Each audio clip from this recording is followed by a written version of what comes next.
Salam, hər vaxtınız xeyir olsun. Bu günləri keçirdiyimiz MİQ İbtidai sinif riyaziyyat üzrə test tapşırıqlarının izahına baxacağıq. Deməli, birinci sualda keçənki ilin qəbulunda olduğu kimi verilmiş fiqurun perimetrini soruşur. Biz də bilirik ki, fiqurun perimetrini tapmaq yöntəmini nə etməliyik?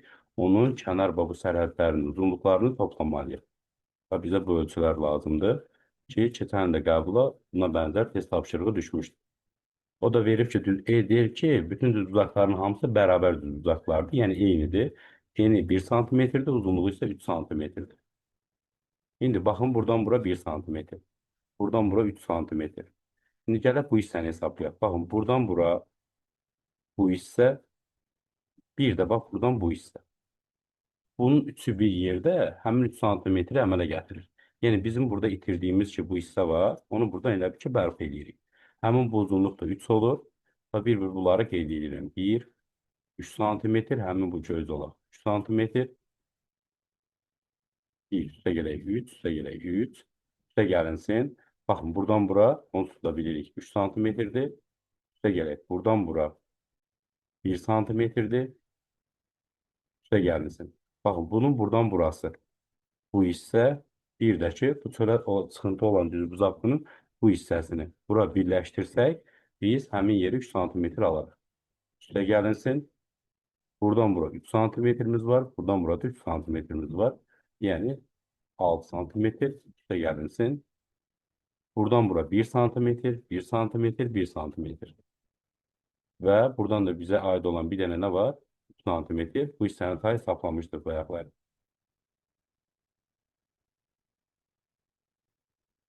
Bu deyir, ümumilikdə toplasaq 26 santimetr.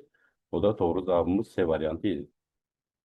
İkinci sualımız bərabərsizliklərlə bağlı test tapşırığıdır. Keçən də buna aid 2 dənə səhv etmirəmsə sual düşmüşdür.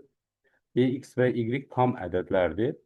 X burada böyük bərabərdir 2-dən, kiçik bərabərdir 5-dən. Yəni, ala biləcək qiymətləri çoxluğu 2-dən başlayır, 5-də isə bitir. Yəni, 2, 3, 4, 5.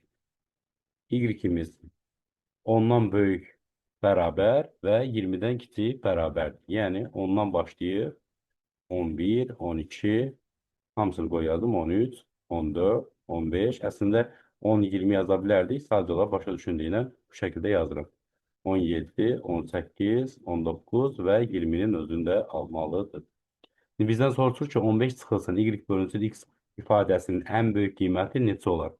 Bu ən böyük qiymət almaqdan ötəri gərək y bölünsün x ifadəsi ən kiçik qiymət alsın. Ki, biz 15-dən ən kiçik qiyməti çıxaq ki, əlimizdəki nəticə ən böyük olsun. Bunun üçün y-dən ən kiçik qiyməti götürürük. Yəni, böldüyümüz ədəddən. X-dən isə ən böyük ədədimizi götürürük. Amma buna biləndə tam ədəd alınmalıdır. 5-i götürürük. Onu da 5-ə bölsək, bu edir 2. Həmin o 15-dən də 2-ni çıxsaq, nəticə etibarını alarıq. 10, 3, B variantı. Bu da rahat sual idi. Gəldik 3-cü suala. Bu biraz məntiqli sualdır. Aşağıdakı şəkildə arasından bir neçə vərəqi qopardılmış qəzetin bir hissəsi görünür. Sağdakı səhifənin nömrəsi 13, soldakı səhifənin nömrəsi 4 olduğuna görə bu qəzet neçə səhifədir? Yəni, bu orta məktəbdəki dəftərlər kimidir, eynilə. Bunların arasında da belə sancaq olurdu ki, bu bir dənə vərəqdir, belə. Amma 2 səhifədən ibarətdir. Bu tikilərkən, dəftər olsun və ya qəzet olsun, o bu şəkildə olur. Yəni, bunların arasındakı bu tikilən, nə deyirlər ona, steplerlə tikilən yeri götürsək, bu bir dənə bax belə vərəq olur və 2 səhifədən ibarətdir. Və qəzet olsun, istər nə bilim, kitab olsun, səhifələnərkən adətən belə olur, dəftər olsun. Baxın, əgər 4-cü səhifə ilə 13-cü səhifə eyni bir vərəqdədirsə də, 4 ilə 13 qarşı-qarşıyadır və buradan aşağı düşürük. Baxın, 3 ilə 14-cü səhifə bir yerdə olmalıdır, 2 ilə 15-ci səhifə və ən birinci səhifəmiz 1 ilə isə 16.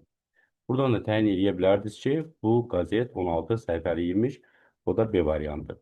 Və ya bunun, belə deyim də, düstur versiyasını bilmək istəyiriksə də, neyiniz? Ən son görsədilən bu səhifə ki var, sağ şəkildə, onun üzərinə əvvəlki görsədilən səhifənin bir əskiyini gəlib cavabı ala bilərdik. O da 16 yenə B variantı etmiş olardı. Dördüncü sualımız faiz məsələlərlə bağlı test tapşırığıdır. Nisbətən biraz hesablanması çətin ola bilərdi. Deyir ki, mehmanın bir ədədini A qəpiyə aldığı yumurtalardan 10% qırıldı. Yəni götürürəm birinci nəyi? Yumurtaların ümumi sayını, ümumi x qədər. Və bunun da hər birinə A manat A qəpikdən alıbsa da ümumi verdiyi pul, ümumi pul x vurulsun A qədər olur. Bu ümumi sayıdır. Bu da ümumi verdiyim puldur x vurulsun A qədər. Deyək ki, bunun 10%-i qırıldı. Yaxşı. X-in 10%-ni tapıram, x-i vururam. 10%-a bölürəm 100%. Bu deyir nə? 10-da x. Yəni bu qədər mi qırılır? Yazıram burada qırılan, qırılan. Yumurtaların sayı 10-da x qədər. Bir də salamat qalanlar var. Salamat qalan, yəni qırılmayan. Əgər 10-da 1x-i qırılıbsa da, yəni x-dən 10-da x-i çıxanda eləyir 10-da 9x. 10-da 9x isə sağ qalır. Sağ qalıb, yəni qırılıyıb yumurta. Aha, bundan sonra nə deyir? Deyir, o qalan yumurtaların deyir, bir ədədini B qəpiyə satır. Yaxşı, bunları B qəpiyə satırsa da, satdığından ümumi nə qədər pul əldə edir? 10-da 9x-i vurur B-dən. Və deyir ki, bundan çıxsam, məsələn, sonuncu şərtində deyir, sataraq deyir, C qəpik kar əldə edir, yəni xeyir əldə edir. Necə xeyir əldə edirik? Yəni xeyri ümumiyyətlə necə hesablayırıq biz? Satdığımız malın pulundan ümumilikdə, yəni aldığımız malın pulunu çıxanda ortada nə qədər müsbət bir şey qalırsa da o bizim xeyrimizdir. Yəni o qədər kar əldə eləmiş oluruq.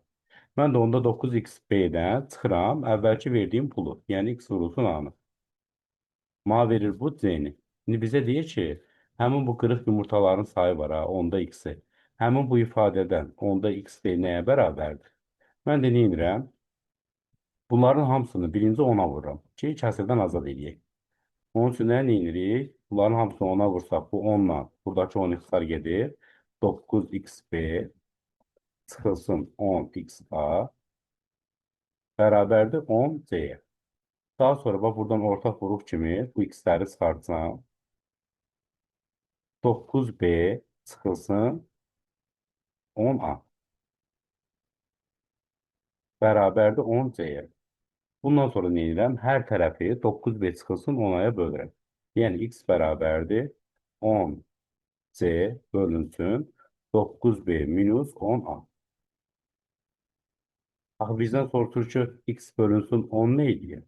Nə edirəm? Bunların hər birini 10-a bölürəm ki, bizlər istədiyi bu ifadənin qiymətini tapın. Buranı 10-a bölsəm, x bölünsün 10.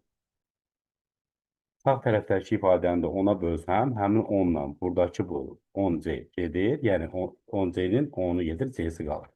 Alıram ki, c bölünsün 9b minus 10a.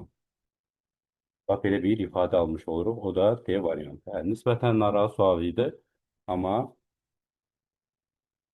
sual pulla bağlı, bir də ki, məsafənin hesablanması ilə bağlı olan test tapşırığı sintezidir.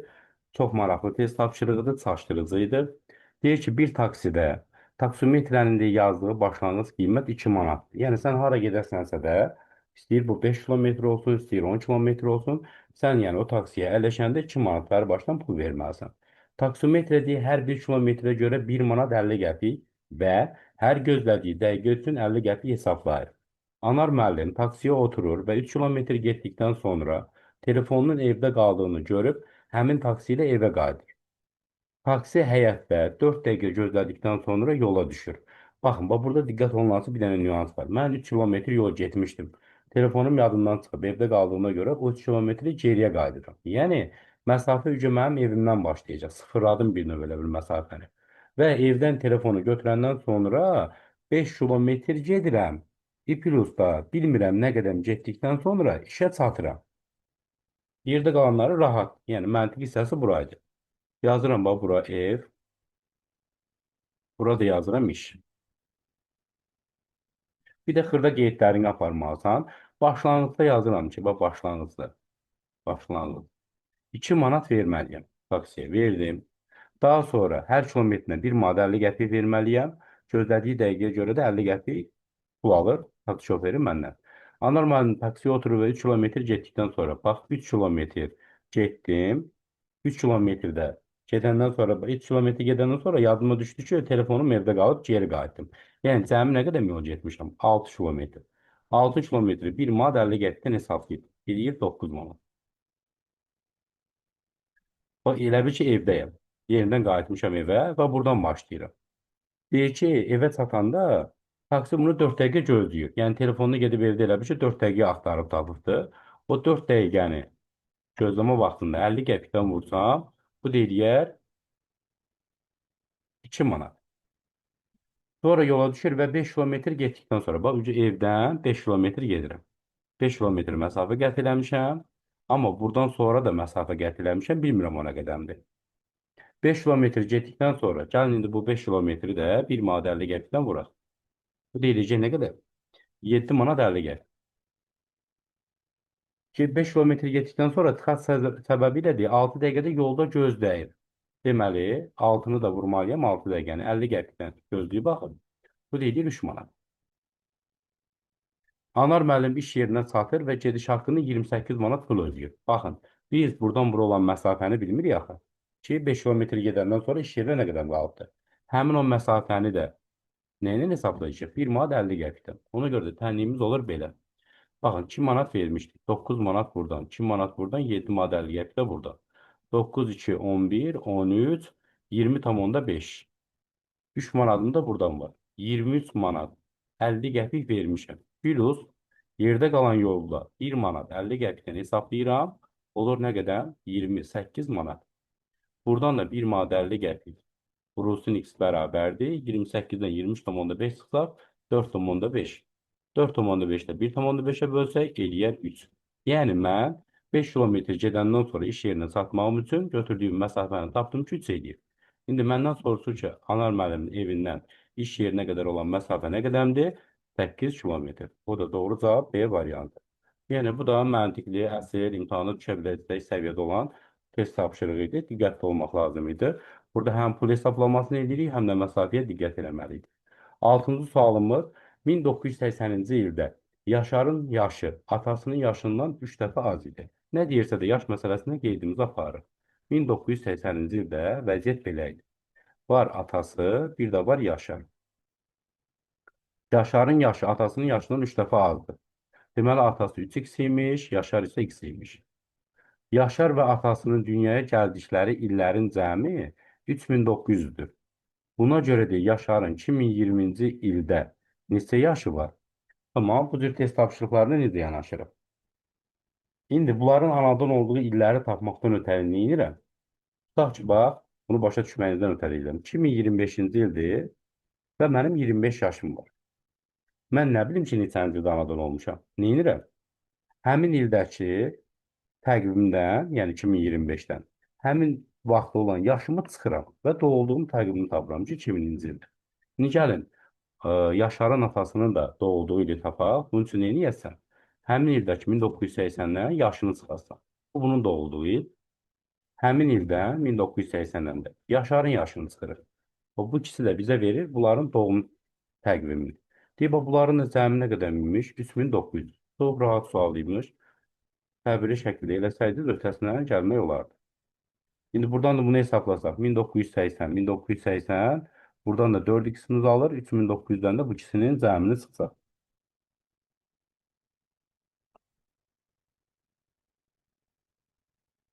Uzun hesablamalar yaxşı aparsaq, burada 1980-ə 1980-ni toplasaq. 8, 6, 18, 19, bu da 2, 3. 3960 çıxılsın 4x bərabərdir 3900. Buradan 3900'ü bu tərəfə keçirsək, 3960'dan 3900 çıxsa 60. Bu da eləyir 4x. X də bərabərdir 15'e. Bizdən nəyi soruşur? Yaşarın 2020-ci ildə neçə yaşı var? Yaşarın yaşını tapdıqca x idi. 15. Əgər 1980-ci ildə bu adamın 15 yaşı var imiş zaten. Bəs 2020-ci ildə bu adamın neçə yaşı olacaq?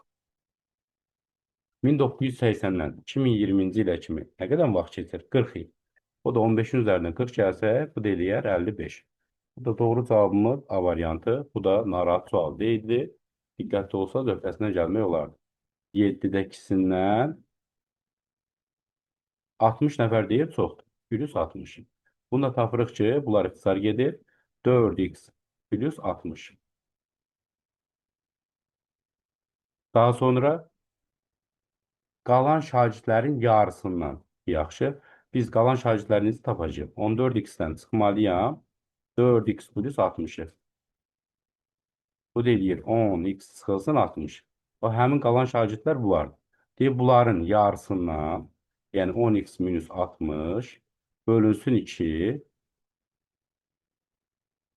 40 nəfər çox. 140. Bunu da hesablasaq 5x. Bunda bölsək 30. Burada bir 4'ümüz var. 26.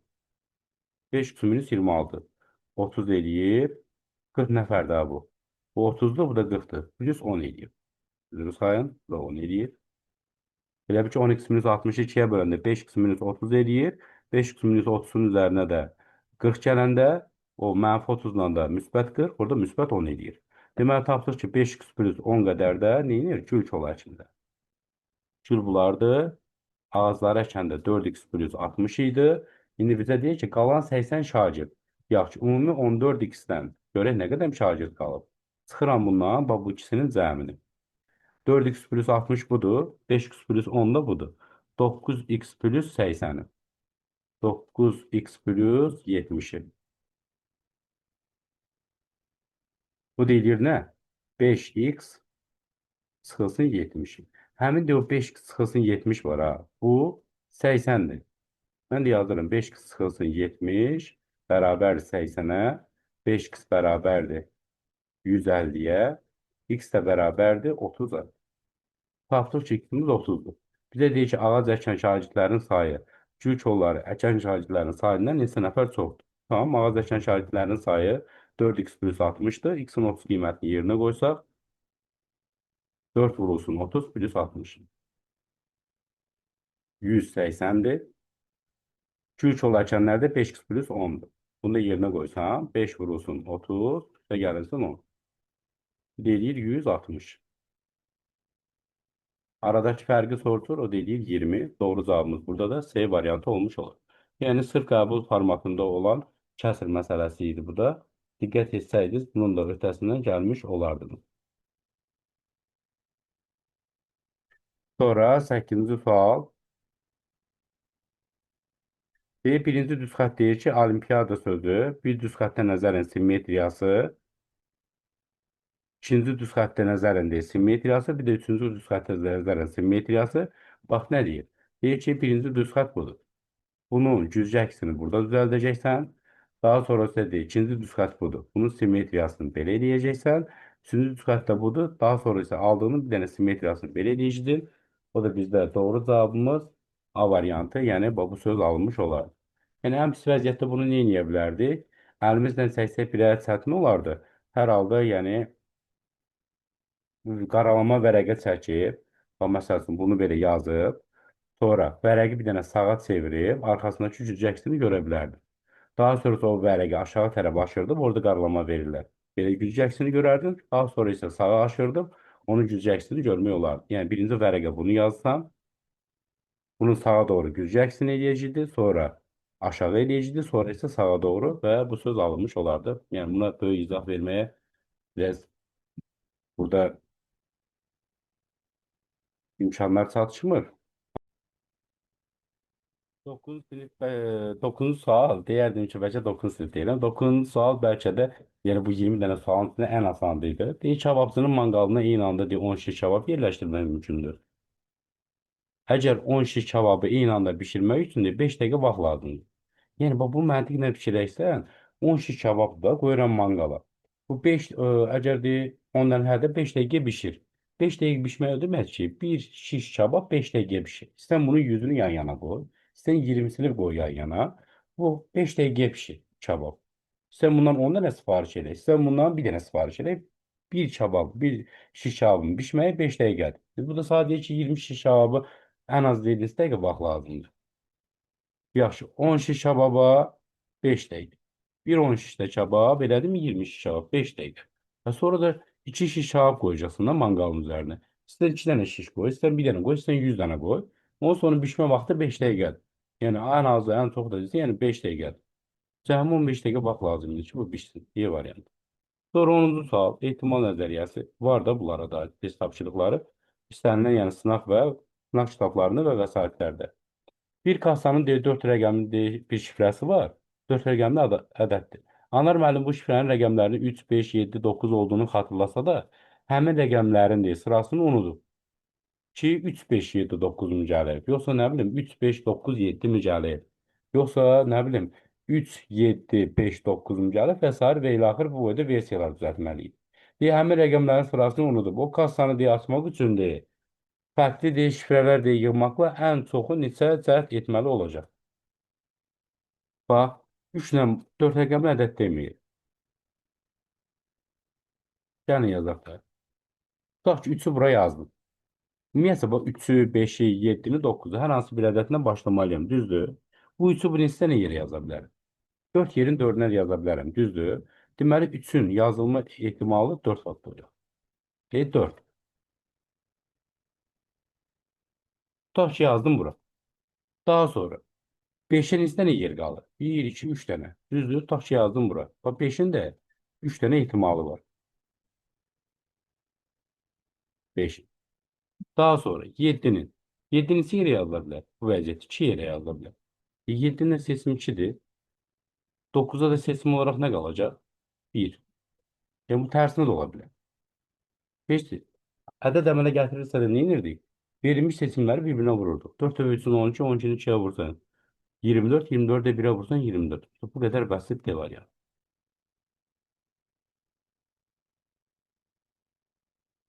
Və ümumilikdə 4 dənə ədəd idi, 4 faktorial.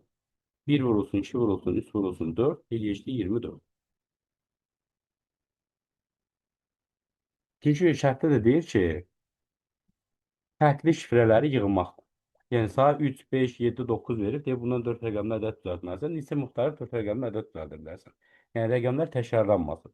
Yəni 3, 3, 7, 9 belə şey düzəltməyəcəksən. Bunda cavabını bildik. D variantıdır. Keçid edirik nəyə? 11-ci suala. Ha, bu da yəni işlədiyimiz test tapşırıqlarının içində var idi və bütün test vəsaitlərində də var. Rahat sual idi. Deməli, nə edirəm? Baxın, bunu buradan belə bölürəm. Bir də belə bölürəm. Bu hissəni, bir də bu hissəni.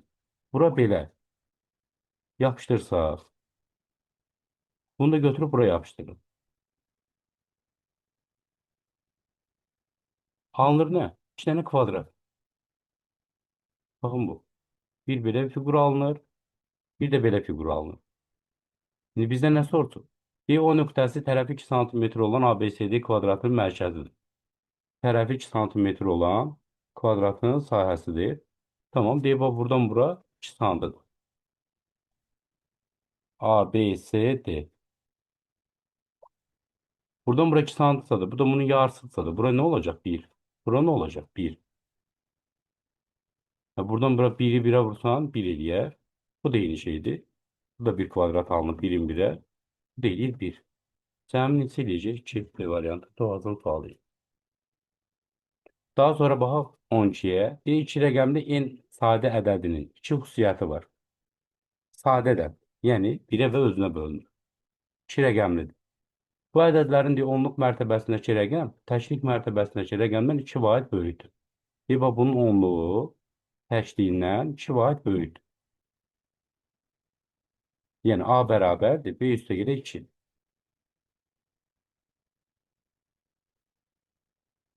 Bu ədədin rəqəmlərinin də yerini dəyişdikdə alınan ədəd sadə ədəddir. Hə, bunu da tərsini çevirsən AB-ni, tərsini çevirsən B ailəsən, bu da sadə ədəddir. Bu xüsusiyyətlərə sahib olan bütün n ədədlərinin cəmi neçədir? Ola bilsin ki, biraz buna vaxtınız çox keçsin, o ədədləri çox vaxtımız yetməsin deyə yazıram, o 31-dir. Yəni bir versiyaları yoxlaya da bilərdik. Məsəl üçün, bura 2-dir. Kaç bura 1 yazacaqdım, bura olacaqdı 3. Bura 2 yazacaqdım, bura olacaqdı 4. Bura 3 yazsam olacaqdı 5. Bura 4 yazsam bura olacaqdı 6. 5 yazsam 7. 6 yazsam 8. Da 7 yazsam 9. Da bundan o tərəfə yoxdur. Sıfırda ola bilərdi mi? Yox. Çünki deyir ki, bu ədədi tərsini çevirəndə bir dənə başqa ədəd alınır. O da sadədə. İndi bu yazdığımız ədədlərin içindən seçməlisən ki, hansını tərsini çevirəndə o da sadədə olur. Biri 31'dir, biri də ki 97'dir. Şərt özgən iki dənə ədəd. Səndən də bu 31 ilə 97'nin zəmini sorulur. Bu deyir neçə? 128. Yəni D variantı. Maraqlı test idi, qəşəng test idi. Bu son dördüncü suallar kəsrlərlə bağlı test tapşırığı idi, nisbətən asan idi. Neyinirik? Deməli, bu hesablamaları aparsaq, A variantında alarıq cavab 24'də 14. B variantında cavab alarıq 24'də 44. C variantına cavab alarıq 24'də 16. D variantına cavab alarıq 24'də 10. Y variantına cavab alarıq 24'də səhv etmirəmsə də 9. Və bizə deyir ki, hansının qiyməti sıfıra daha yaxındır. Yəni sıfıra daha yaxın olan ən kiçik olan ədəddir. Biz də bilirik ki, məxrəcləri bərabər olan kəsrlərdən sürəti kiçik olan kiçikdir. Yəni burada cavab Y variantı idi, sadə misal idi. 14-cü sualda deyir ki, kəsrlərinin ikisi çıxarıldığında qalan 4 kəsrin cəmi 3-də 2 olur. Həmin o 2 dənə kəsrin hasilini taparsan, o nə edirəm? Birinci bunların hamısını belə deyim də. Biraz yəni zamanınızı ala bilərdi bunu hesablamaq. Burada çıxardılan kəsirlər 12'də 1 ilə 15'də 1'dir. Bizdən həmin bu kəsirlərin hasilini sorulur. Çox zaman sərf eləmək istəmirəm. Yəni baxıb özünüz dayandırıb eləyə bilərsiniz buna. Yəni güclü bir sual deyil. 180'də 1 eləyir. O da doğru cavabımız A variantı olmuş olur. Keçək 15-ci suala.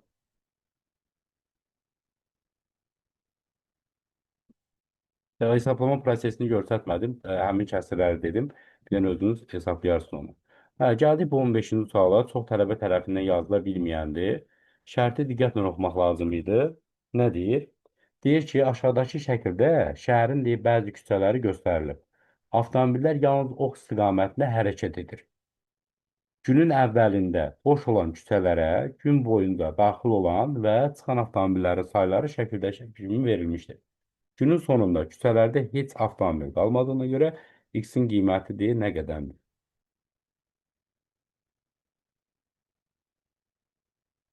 Yaxşı, mən nə edirəm? Küçələrə daxil olan avtomobillərin sayını tapmağa çalışıram. Küçələrə daxil olan avtomobillərin sayı və buradan yazıram. Günün sonunda elə bir ki, küçəyə daxil olanla küçədən çıxanların cəmini çıxsan, nəticə sıfır eləməlidir. Bu o demək ki, yəni heç bir maşın qalmayıb. Küçəyə daxil olan hansıdır? Və buradan 550'dir. Göstərib də, yəni asan sual idi. Biraz hesablama lazım idi. Sonra neçə nə daxil olur? 250 daxil olur. Daha sonra 250 buradan daxil olur. Bir 550 də buradan daxil olur. Və bu qırmızıladıqlarımın cəmi küçəyə daxil olanlardır. Bunları toplasan eləyər 1600. Daha sonra çıxışlar hansıdır? Yəni oxla çıxanlardır, küçədən çıxanlardır. 301'dir, 451'dir, 501'dir, bir də x1'dir. Bu qədər. Bunların hamısını toplasaq, yəni x'i hesaba qatmasaq 1250 plus x alınır. Bu çıxanlar, bu da daxil olanlar. Bunların fərqi 0 eləməlidir. Çünki deyir ki, günün sonunda nə küçədə maşın qalıb, nə küçədən maşın çıxıb. Yəni sıfırların küçə tamamilə bomboş qalıb. Və işte biz də 1650'dən 1250'ni çıxacağıq burada. Cavab olacaqdı 350. Və işte bu testlərin içindən 4-5 dənə ən asanı var, biri də budur. Sadəcə olaraq yenə deyirəm. Əziz müdavimlər, imtahana hazırlaşan tələbələr, istər sertifikasiya olsun, istər milli imtahanı olsun. Yəni şəkil misalı 50% asanlaşdırır. Fərqli bir şəkil görəndə çəkinməyin, qorxmayın. Əksinə, o şəkilsiz testlərdən şəkilli testlər şəkilsizlərdən daha rahat həll olunur. Yenə deyirəm, şəkilli testlər misalın 50%'nin həll olunmağıdır. Bir də rahat şəkildə məsələnin şərtini oxumağa çalışın. Məsələnin şərtini oxumayıb. Bunu belə görən tələbə əlbəttə ki, buna yaxın durmayacaq ki, burada rənglər çoxdur, burada oxlar çoxdur. Amma içərisinə daxil olan şeyin baxsan ki, çox bəsit imiş. 16-cı sual. Deyir, 4 ədədin ədəd ortası 24-dür. Bilmirəm, bu ədədlər nədir? Birini A götürərəm, birini B götürərəm, birini C, birini D.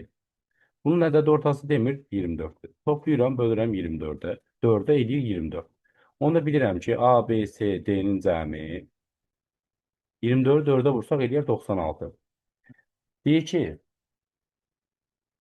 bu ədədlərin də içərisindən ən böyüyünü çıxdıqda digər ədədlərin ədəd ortası 20 edir. Tutaq ki, ən böyük ədəd 20 imiş. Bunun içərisindən çıxsam. Ədəd orta deyil neçə eləyir? 20 eləyir. Onda belə çıxır ki, yerdə qalan 3 dənə ədədi toplayıb, bölüb sayına, alıb ədəd ortasını 20. Onda A üstəgələk, B üstəgələk, C-nin cəmi neçədir? 20-ni 3-ə vurarıq, eləyər 60. Bu 60-ı yazsam bura. Onda deyər neçə düşür? 36. Çünki 96-dan 60-ı çıxsa, 96-dan 36-nı çıxsaq, qalar bizə 60. Görə nəsə olsun? Deyir, yox. Ən kiçik ədədi çıxdıqda isə, tutaq ki, ən kiçik ədədimiz də bu A olsun. Bunu çıxdıqda yerdə qalan B, C, D-nin cəmi bölünür 3-ə.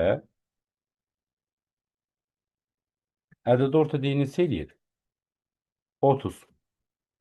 Onda buradan da tapıram ki, B, C, D-nin cəmi 30 imiş. 90 imiş. Ki 3-ü 30-a vuraram, 90 eləyir. Düzdür. Burada nəyi təyin elədim? Təyin elədim ki, yaş bu 90-ı da bura yazsam BCD-nin yerinə. 90-dan 96-nı çıxanda edir 6. Tapdıq ki, burada ən kiçik ədəd A-mız 6 imiş, ən böyük ədədimiz D-miz isə 36 imiş.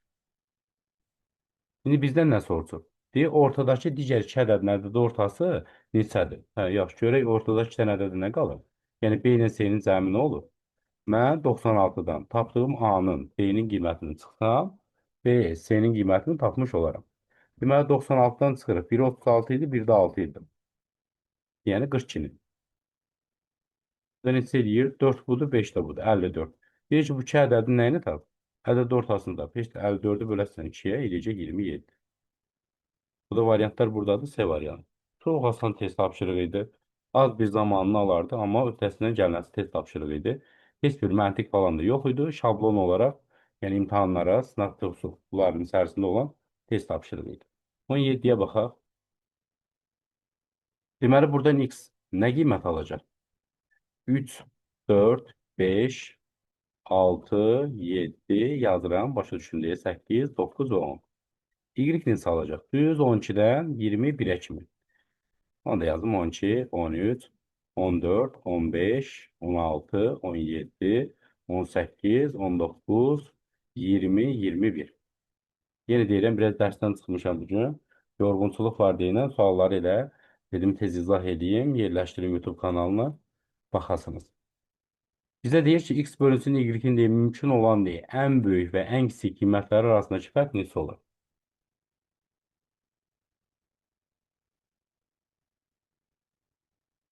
Yaxşı, bunun ən kiçik qiyməti nə olur?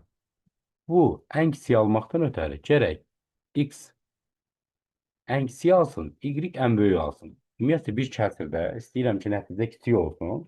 Onun sürətini kiçik götürürəm, məxrəcini böyük götürürəm. İndi mən burada ən kiçiyi düzəltməkdən ötəri x-in yerinə ala biləcəyi qiymətlərin içindən 3-ü, y-in yerinə isə ala biləcəyi qiymətlərin içindən ən böyüyü yazıram. Bunun olur kiçik qiymət. Deyir neçə? 7-də 1. Buna yazıram kiçik. İstəyirəm ki, kəsrin nəticəsi böyük olsun. O zaman x-ə ən böyük götürürəm, y-ə ən kiçik götürürəm.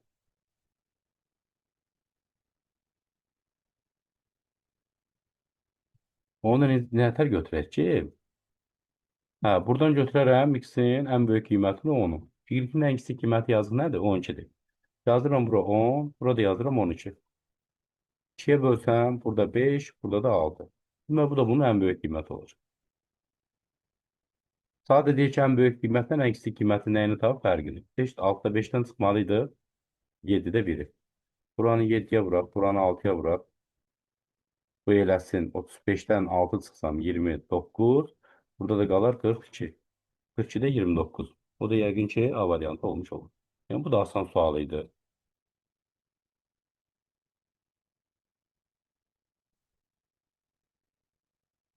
Deyir Ramizin istifadə etdiyi deyir, mobil operatorun deyir, tarif paketi aşağıda kimi verilir. Deyir aylıq paket, aylıq ödəniş 20 manat. Gündüz danışıqlarının 1 dəqiqəsi 10 qəpikdən, gecə danışıqlarının isə deyir 1 dəqiqəsi hər 200 dəqiqədən sonra 5 qəpik. İlk 200 dəqiqə isə ödənişsizdir. Hə, gecə danışıqlarının 1 dəqiqəsidir. Hər 200 dəqiqədən sonrası 5 qəpiklə hesablanır. Yəni ilk 200 dəqiqəni deyirsən, pulsuz danışacaqsın. Amma sonrakı 200 dəqiqədən sonra danışdığın deyə hər dəqiqə üçün səndən 5 qəpik alacaqlar. Ramizin bir ay ərzində telefonla danışıq müddəti aşağıdakı qrafikdə verildiğine görə onun həmin aydakı telefon danışıqlarının xərci neçə manat olmuş? Gündüz deyə bu qədər danışıb, gecə isə bu qədər danışıb. Gecəni buradan hesablaya bilərik. Gecənin bu 300 dəqiqəsinin içindən 200 dəqiqəsini çıxıram. Çünki ona pulsuz verilir. Yerdə nə qədər mi qalır? 100-ü. Gecəni də nəni hesablayırdıq? 5 qəpikdə. Deməli, gecə 100 dəqiqəsini 5 qəpikdən hesablayırıq. Eləyir 500 qəpik. Bunu da istəsə manata çevirə bilərik 5 manat. Gündüz neyindir? Gündüz isə 200 dəqiqədir. Bir gündüz danışıqları deyil. 1 dəqiqəsi 10 qəpikdir. Yaxşı, mən də 200 dəqiqə danışmışam deyinə. 200-ü vuraram ona. Bu da neçə eləyər? 20 manat. Yəni 2000 qəpik, o deyil 20 manat. Aylıq ödənişdə 20 manatdır. Yaxşı. Mən bir gün ərzində neçə manat bu xərcləmiş oluram? 25 manat. Amma bu mənə deyir.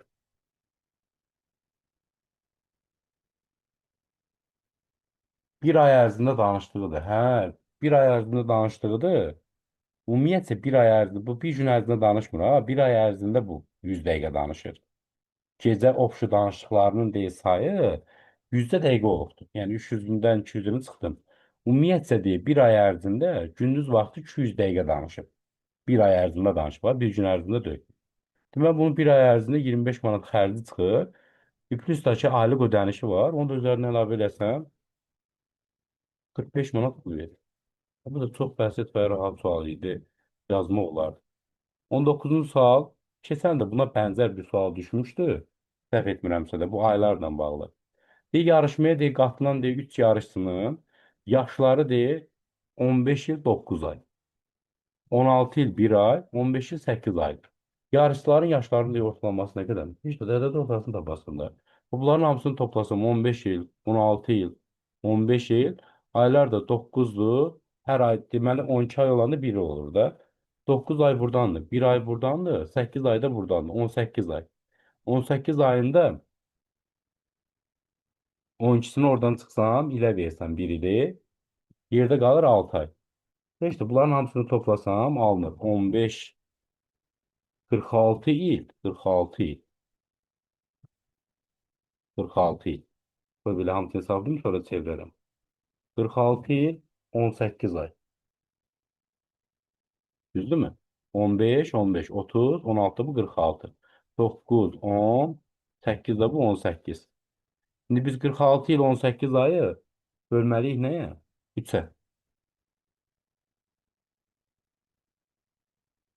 Ha, bu vəziyyətdə bölünməyəcək. Gərək hər ikisi bölünsün. Nə edirəm? Bu 1 ili verərəm bu tərəfə. Bu eləyər 45 il. Bu 12 də üstünə gəlsəm eləyər 30. Ha, indi bölə bilərəm. Hə, bir ilimiz 12 ay olduğuna görə ayın üzərində 12 gəldi. 45'i 3'e böldüm 15 elədi 15 il. 30'u da 3'e böldüm 10 ay elədi. Yəni bu da çox asan test tapşırığı idi. Yazmaq olardı. Sonra 20 tip test tapşırığı keçən ilmi yoxsa yox, keçən il ondan qabaqki ildi səhv etmirəmsə də 1-2 ilin qəbul sualına bənzəyir. Bax belə test tapşırığı var idi. Nə deyir? Deyir ki, velosipetin də qiyməti avtomobilin qiymətini göstərən ədədin minliklər mərtəbəsindəki rəqəmin qiymətindən 5 dəfə kiçikdir. Avtomobilin qiyməti, tamam yazaq, verib o özü sözlə verib. Avtomobilin qiyməti 56.400 manatsa da 56.400 bu avtomobilin qiyməti. Şimdi görək velosipetin qiyməti nə qədərdir? Deyir, velosipetin qiyməti avtomobilin qiymətini göstərən ədədin minlik mərtəbəsindəki rəqəm təşkil olunub 100-lik, minlik və yaxud 6-nın qiymətindən, yəni qiymət deyəndə nə edirdik? Həmin rəqəmin özünü götürürük və sağında nə qədər yer varsa o qədər də sıfır götürürük. 6000 5 dəfə kiçikdir. Bunu bölərəm 5. Bu deyir 1200. Bu velosipetin qiymətidir. Bu da avtomobilin qiyməti. Bizə deyir ki, velosipetin qiyməti nə qədərdir? Bu qədər bəsit. 1200.